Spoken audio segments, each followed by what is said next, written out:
İnsanlarımızın, hüquq mühafizə orqanlarının əməkdaşlarının, bu qanunvericiliklərin tətbiqinə məsul olan şəxslərin təfəkküründə hər hansı bir dəyişiklik olmasa, cinsi zorakılığı törədən şəxsin davranışına haqq qazandırmaq kimi olmasa, mənə elə gəlir qanuni mexanizm də işləyəcək.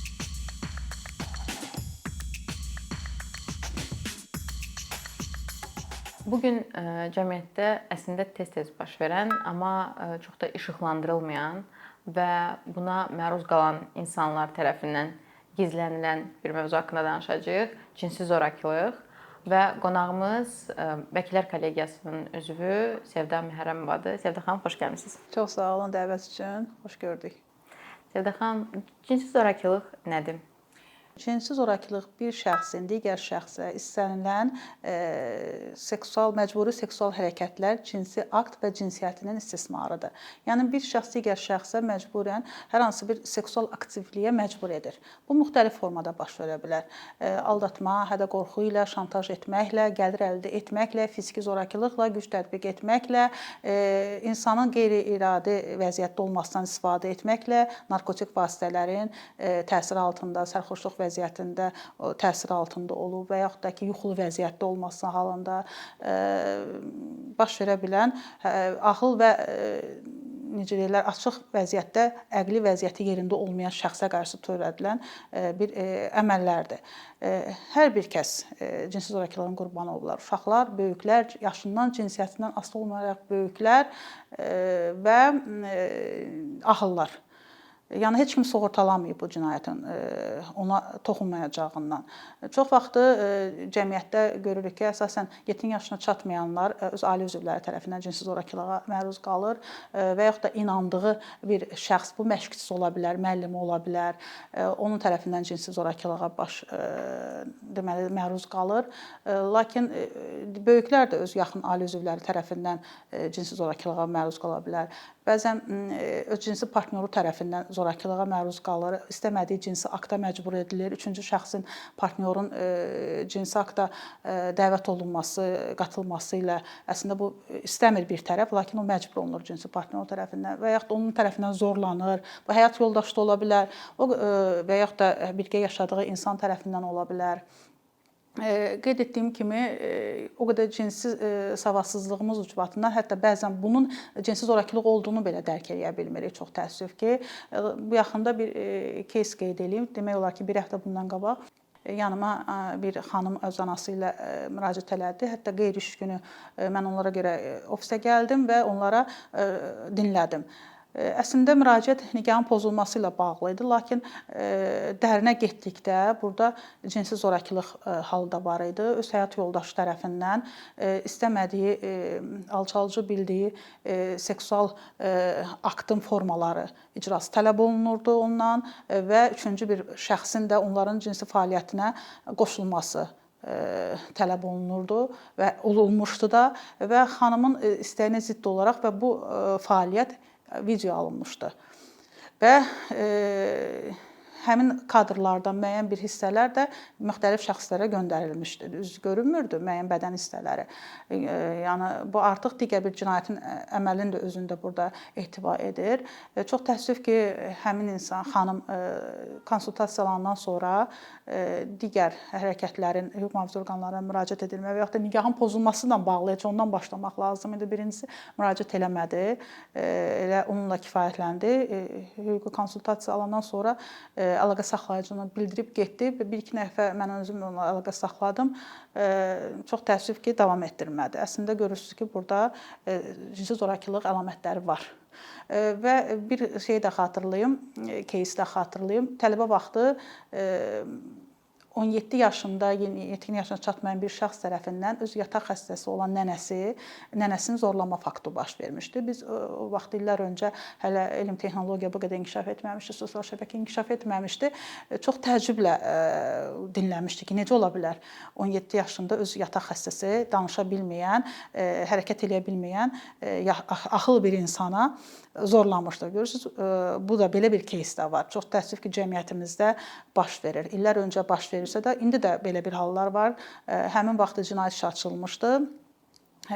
Sonra nəticəsini bilmədim necə oldu, hansı cəza verildi, amma cinayət işi açılmasına bağlı, yəni bilirdim ki, belə bir hadisə baş vermişdi. Ümumiyyətlə yəni bu cür zorakılıq aktı baş veribsə, ilkin olaraq şəxs hara müraciət etməlidir, nə etməlidir? Cinsi zorakılıqla bağlı cinayətlər ən az açılan cinayətlərdəndir. Çünki bir növ qurban bunu öz yaxın qohumlarına, demək olar hüquq mühafizə orqanlarına müraciət etməkdən çəkinirlər. İlk növbədə təbii ki, hüquq mühafizə orqanlarına müraciət edilməlidir. Bu hüquq mühafizə orqanlarına bilavasitə yaxınlaşıb ərizə verməklə və yaxud da Daxili İşlər Nazirliyinin 102 qaynar xəttinə, Respublika prokurorluğunun qaynar xəttinə müraciət etməlidir və yaxud da adi bir vəkilə müraciət eləyib ondan hüquqi yardım almaqla, vəkilin köməyi ilə artıq hazır müraciətlə hüquq mühafizə orqanlarına müraciət etməlidir. Buna hüquq mühafizə orqanlarına və yaxud da yaxın qohumlarına bu tip cinayətlərin bildirilməməsinin bir çox səbəbləri var. Buna səbəb insanları tərəfindən qınanmağa, yəni qınana bilərəm, günah məndə olmasını düşünməsi, insanların da məhz belə düşünməsi, sübutların azlığı, zorakılıq törədən şəxsdən qorxmasıdır və hüquq mühafizə orqanlarına inanmamasıdır. Bir keysdə vəkil həmkarımla bağlı bu geniş keçən il olmuşdu. Geniş ictimaiyyət tərəfindən bilindi bu iş. Atası tərəfindən 6 yaşından düz 19 yaşına qədər seksual xarakter hərəkətlər və cinsi zorakılığa məruz qalan bir qız sosial şəbəkə üzərindən mənə müraciət eləmişdi və biz onu evdən çıxardıb hüquq mühafizə orqanlarına apara bilmirdik. Çünki o deyirdi ki, mən bir neçə dəfə başqa bir hüquqşünasa da, hətta KİV nümayəndəsinə də müraciət eləmişəm, hamı məsləhət verir, amma mən anam və bacımın həyatı üçün qorxuram. Biz üçümüz birdən evdən çıxmasaq və həmin adam həbs olunmasa, bizim öldürəcək, bizim heç bir güvəncimiz olmayacaq. Və özümüz hüquq mühafizə orqanlarına məlumat verdik və hüquq mühafizə orqanlarına ilk müraciət etdiyimiz ərazi üzrə prokurorluq orqanı çox təəssüf ki, bizi qəbul etmədi. Necə deyirlər, mədəni surətdə yola saldı və biz baş prokurorluğa müraciət etdikdən sonra dərhal reaksiya verildi və müraciətin səhərsi gün həmin şəxs saxlanıldı, zorakılıq törədən şəxs saxlanıldı və hər 3 qadının, necə deyirlər, həyatı xilas olundu ki, illərdən çəkən zorlama haqqında burada insest də var idi, burada digər bir cinayətin növləri də var idi, əzab vermə var idi. 11-ci sinifdə oxuyanda qız dərman vasitəsilə özünü, həyatını sonlandırmaq istəyib, 125-ci maddənin tərkibi də var idi. Gördüyünüz kimi burada əsasən hüquq mühafizə orqanlarının birinci halda inamsızlıq ki, artıq vəkilə yox deyirlər və ikinci halda isə digər hüquq mühafizə orqanı, yəni eyni orqanın bir strukturu yox dedi, digər strukturu isə dərhal reaksiya verdi. Və bunlardır və cəmiyyətdə son dövrlərdə yayılan bəzi cinsi zorakılıqla bağlı məlumatların qeyri-hökumət təşkilatları tərəfindən də aşkar olunması faktı son zamanlar geniş müstət alır. İnsanlar bir növ onlara inanır. Bu təmiz dünya qadın ictimai birliyi, digər ictimai birliklərdir ki, onlara müraciət edirlər qadınlar və onlar vasitəsilə hüquq mühafizə orqanlarına çatımlılıq aşkarlanır və adiyyəti üzrə araşdırma və müvafiq istintaq hərəkətləri aparılır. Mən həmçinin Daxili İşlər Nazirliyinin insan alveri ilə bağlı olan qaynar xətti də bildirmək istəyirəm ki, səhv etmirəmsə 152 qaynar xəttidir. Həmin qaynar xəttinə də müraciət etmək olar. Çünki bilirik ki, insan alveri qurbanlarında həm də bir növ cinsi zorakılığa, cinsi istismara məruz qalan şəxslərdir və bu növ cinayət də cinayət qanunvericiliyinə əsasən hesab edirəm ki, cinsi zorakılıqla bağlı qanunvericiliyin bir tərkib hissəsidir.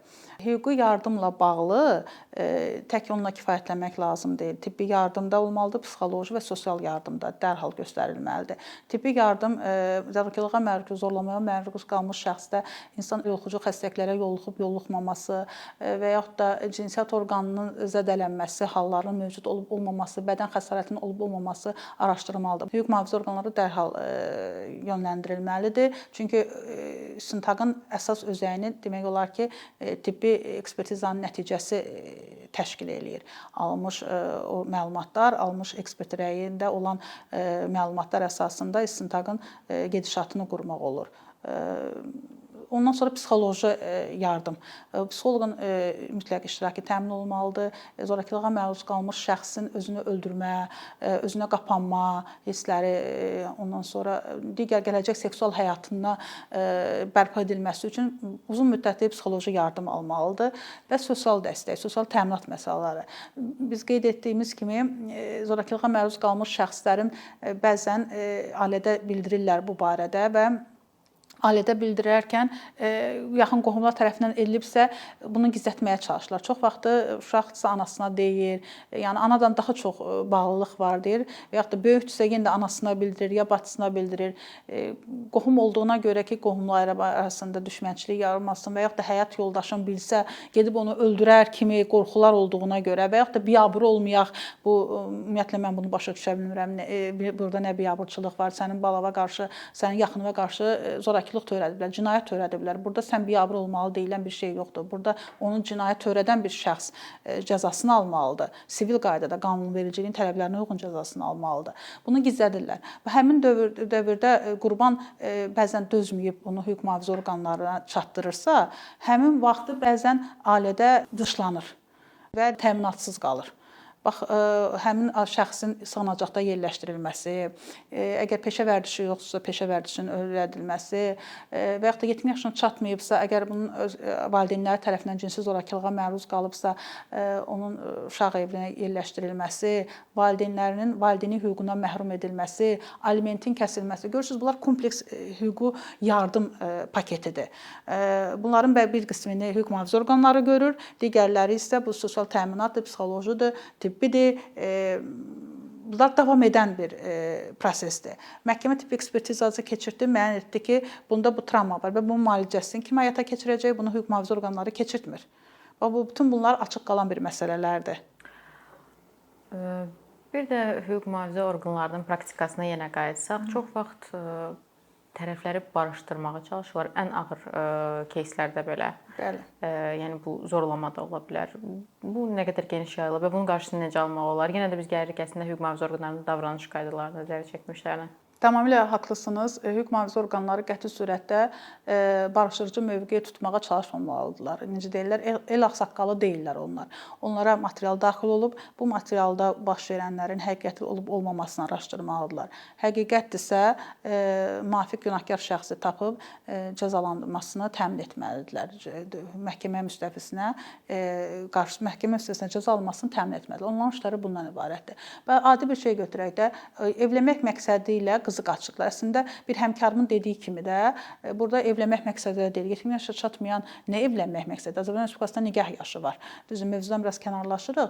Amma məsələn 16 yaşında, 15 yaşında qızları alırlar və el arasında var ki, ərə gedir də və həmin gündə ona cinsi zorakılıq edilir. Və hüquq mühafizə orqanına gələndə ərə gedib də, gəlin barışın, qız davranışa ki, iş işdən keçib. Bu səhv təfəkkürdür. Əgər valideyn sənə şikayət eləyibsə və yaxud da xanımın özü, qızın özü, 70 yaşına çatmayan özü müraciət eləyibsə, dərhal reaksiya verməlidir. Ərizə dərhal qeydiyyata alınmalıdır, araşdırılmalıdır. Məsələn, mən bir yaxınım qeyd etdiyim kimi, prokurorluq orqanlara müraciət edir ərazi üzrə, biz vəkillərə prosessual qanunvericiliyin tələblərini dedilər, yola saldılar. Halbuki sosial şəbəkə üzərində baş vermiş cinayət, baş verəcək cinayətlər barəsində dərhal prokurorluq orqanının vəzifəsidir ki, müvafiq araşdırmaya başlasın. Amma bizi yola saldılar. Necə deyirlər, mədəni surətdə. Onda belə çıxır ki, əslində bizdə qanunvericilik yaxşıdır, tətbiqində problemlər var. İnsanlarımızın, hüquq mühafizə orqanlarının əməkdaşlarının bu qanunvericiliklərin tətbiqinə məsul olan şəxslərin təfəkküründə hər hansı bir dəyişiklik olmasa, cinsi zorakılığı törədən şəxsin davranışına haqq qazandırmaq kimi olmasa, mənə elə gəlir qanuni mexanizmdə işləyəcək. Cinsi zorakılıqla bağlı ölüm hadisələri baş verir və yaxud da cinsi zorakılıq halları baş verir, zorlanma halları baş verir. Sosial şəbəkədə gəlin baxaq kommentariyalara, şərhlərə. Gecə vaxtı bu qızın küçədə nə işi var idi? Geyiminə bax, ya bu geyim tərzi bunun düzgün deyil. Bu nə geyimdir? İndi hansı bir şəklini çəkib qoyublar açıq surətdə. Hətta o kütləvi informasiya vasitələrində bu cür xəbərlərin yayılmasını hansı formada olmalıdır, ona toxunmaq istəmirəm, o ayrı mövzudur. Və yaxud da seksual zorakılığın qurbanını öldürülüb. Altda olan kommentariyalar. Halal olsun, namus üstündə öldürülüb. Görün bunu həbsxanada necə əl üstündə saxlayacaqlar. Bu cür kimi insanlar tərəfindən necə deyirlər, zərər çəkmişin şəxsiyyətini, onun alçaldılması və təqsirləndirilən şəxsin, şübhəli şəxsin, zorakılıq törədən şəxsin davranışlarına haqq qazandırmaq kimi, onun elə bir üstün qəhrəmanlıq törədib kimi təsvir edilməsi əslində yol verilməzdir. Və Biyəx xanım qeyd elədi ki, zorakılığa məruz qalmış şəxslər bunu gizlədirlər. Bax, oxuyurlar həmin şərhləri, deyirlər ki, mənə də elə deyəcəklər, günah məndə olacaq. Onun üçün bu kompleks tədbirlər olmalıdır. Qanun var, amma onu tətbiq edən şəxs bu cür davranışa haqq qazandırır. Bax, budur. Əsas bizim təfəkkürümüz dəyişilməlidir. Düzdür, əvvəlki illərə nisbətən hardasa dəyişilib, amma deməzdim ki, hər şey müsbət hala gedib. Müsbət deyil, problemlər var və cəmiyyət inkişaf etdikcə də bu cinayətlərin forması da dəyişilir. Uşaq zorakılıqlarla bağlı qeyd eləmək istəyirəm ki, bu internet resurslarından istifadə edilməklə olan zorakılıq halları baş verilir, uşaqların şantaj edilməsi ilə bağlı, onları hər hansı bir seksual obyektə çevrilməsi, məlumat verilməlidir. Hüquq mühafizə orqanları, insanlar çoxdur, oturub yerdə, hər kəs öz kabinetində, öz iş otağında çöldə nə baş verdiyini bilmirik. Müraciət olunmalıdır və müraciət olunsa araşdırmağa başlanılmalıdır. Araşdırma da kompleks olmalıdır. Yəni dərhal elə olmalıdır ki, zərər çəkmiş şəxsdən onun cinsini, yaşını, davranışını nəzərə almaqla istintaq hərəkətləri aparılmalıdır. Məsələn, yetkinlik yaşına çatmayan bir zərər çəkmişdən davranış qaydası, yetkinlik yaşına çatan şəxslə davranış qaydası müxtəlif olmalıdır. Məsələn, hesab edirəm ki, hüquq mühafizə orqanlarında istintaq qrupunda məhz zorakılıqla bağlı eyni cinsdən olan istintaq əməkdaşı iştirak eləməlidir. Qadındır, kişi tərəfindən zorlamaya məruz qalıb və cinsi zorakılıq detallı araşdırma aparılır. Orada bəzi cinsi aktın formaları, bəzi nüanslar dəqiq bilinməlidir. Və bu sualı verir və kişi tərəfindən bu sual ona verilir, qapanır, cavab vermir. Və mütləq istintaq zamanı psixoloqun iştirakı hesab eləyirəm, təmin olunmalıdır. Yetkinlik yaşına çatmayanlarla bağlı zaten qanunvericiliyin tələbləri var. Mən praktikamda yetkinlik yaşına çatmayanlarla bağlı məhkəmələrdə və hüquq mühafizə orqanlarında kifayət qədər müsbət işlər görmüşəm. Yəni onların zorakılıq törədən şəxslə eyni yerdə üzləşmə aparılmaması, bir-birlərini görmədən dindirilməsi, məhkəməyə izahat və ifadələrin verilməsi bu cəhətdən yaşlı. Amma bu böyüklərlə bağlı çox təəssüf ki, bu tətbiq olunmur. Yenə də qeyd elədiyim ki, məsələn, əsas istintaqın özəyini təşkil edən tibbi ekspertizanı zorakılığa məruz qalmış qızı kişi ginekoloq tərəfindən baxılır. Cinsiyyət orqanına və hadisədən dərhal sonra. Bu özü də mən məsələn bildirmişəm ekspertiza vaxtı da iradımda bildirmişəm ki, burada bir qadın yoxdurmu, gəlib baxsın buna. Əslində bu düzgün deyil, hesab edirəm ki, bu yanlışdır. Biz daha çox zorlama haqqında danışdıq. Yəni birbaşa zor tətbiq etmək və cinsi aktda olmaq haqqında. Tutalım ki, cinsi akt olmayıb, müəyyən toxunuşlar və digər seksual xarakterli hərəkətlərə məcbur edilib şəxs və heç bir xəsarət yoxdur bədəndə. Bu necə sübut edilir və necə araşdırılır və bununla bağlı şikayət edənlər olubmu sizin praktikanızda? Birbaşa bununla bağlı mənə özümə müraciət edənlər olmayıb, lakin digər həmkarlarımın icraatında və yaxud da ki, sosial şəbəkədə yayılmış bir məlumatlarla görünür ki, bəli, bu tipdə olur. Hər hansı bir cinsiyyət orqanının vasitəsilə əxlaqsız hərəkətlər eləmək. Bunlar Cinayət Məcəlləsinin 153-cü maddəsi əxlaqsız hərəkətlər etməkdir. Bəzən də bunların istintaqı demək olar ki, ancaq şahidin zərər çəkmişin və ya da şahid varsa şahidin izahatlar, ifadələr əsasında açılır. Çünki heç bir təmas yoxdur, zorakılıq əlaməti yoxdur, fiziki zorakılıq əlaməti yoxdur və bununla da yenə bilirəm qurban özünün psixoloji test keçirilir və psixoloji həqiqətən yalan deyib, deməyib, dedikləri onun təxəyyülün məhsulu deyilmi, psixoloji vəziyyəti nə yerdədir? Bunlar hamısı müstəntiq tərəfindən, hüquq mühafizə orqanları tərəfindən araşdırılır və təsvir olunur hansı qaydada. Bu uşaq, məsələn, azyaşlı uşaqlar, 7 yaşına çatmayan uşaqlara qarşı olur. Uşaq başa düşmür heç bəzən nə olur. Burada zorakılıq hərəkətləri, yəni bədənə hər hansı bir təmas olmadan, amma hər hansı başqa bir seksual xarakterli hərəkətlər edilir uşağa qarşı və yaxud da böyüyə qarşı.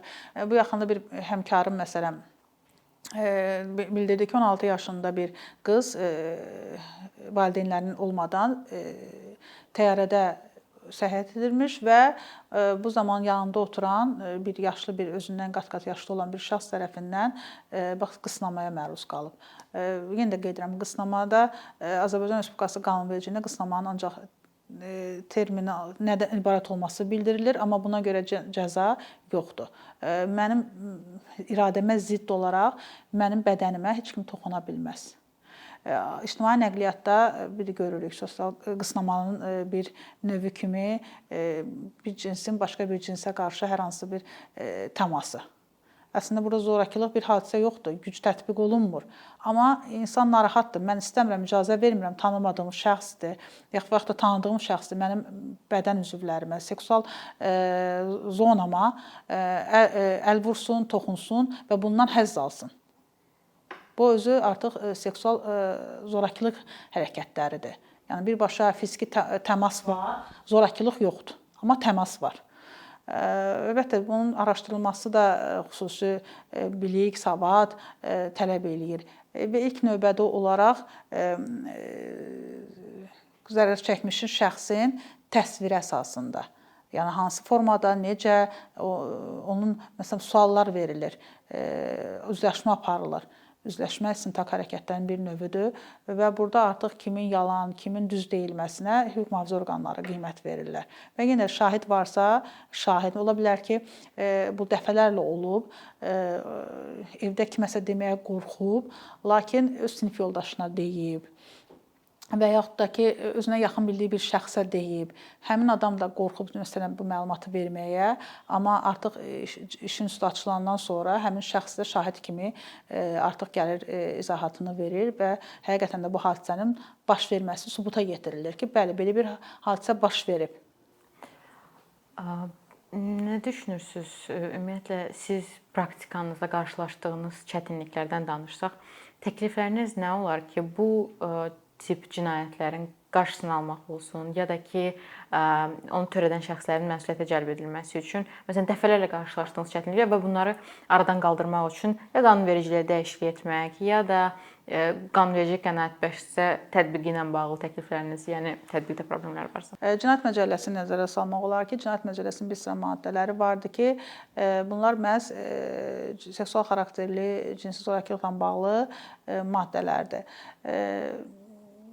Lakin yenə bayaq qeyd etdiyim kimi seksual qısnamadan bağlı cəza yoxdur. İstərdim ki, seksual qısnamanın mahiyyəti genişlənsin, dairəsi genişləndirilsin. Bu təkcə işə götürən işçi münasibətləri ilə bağlı və yaxud da xidməti vəzifəsinin asılıqla bağlı olmasın.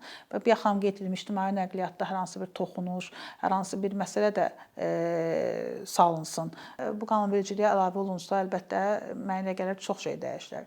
Müəyyən qanunvericiliklərimiz var ki, məsələn, onların tətbiqində, cinayət işinin açılmasında problemlər var. Və onu bayaq qeyd etdiyim kimi, bunun çox saydım, sadaladım faktlarını, hüquq mühafizə orqanlarına inamsızlıq, hüquq mühafizə orqanlarında olan şəxslərin öz işinə vicdancasına yanaşmaması,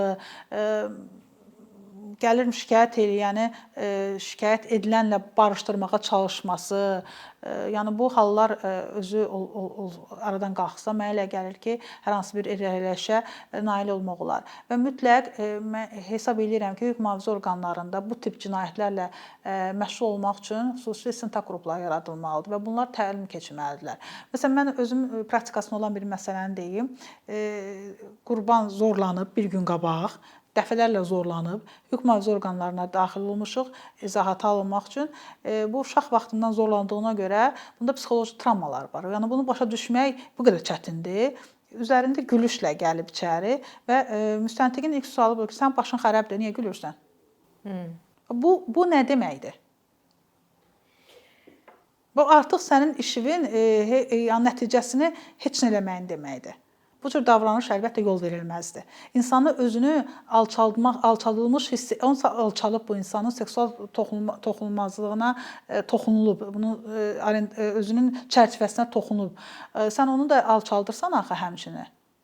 Bu yol verilməzdir. Ona görə həmin şəxslər mütləq və mütləq daimi olaraq təlimlə keçməlidirlər. Psixoloqun iştirakı ilə, pedaqoqun iştirakı ilə, tibb işçilərinin iştirakı ilə müxtəlif təlimlərə cəlb olunmalıdır. Beynəlxalq praktikanın öyrədilməsi ilə bağlı təlimlərə cəlb olunmalıdır. Yerli və yaxud da xarici deməli təlimlərdə iştirak etməlidirlər.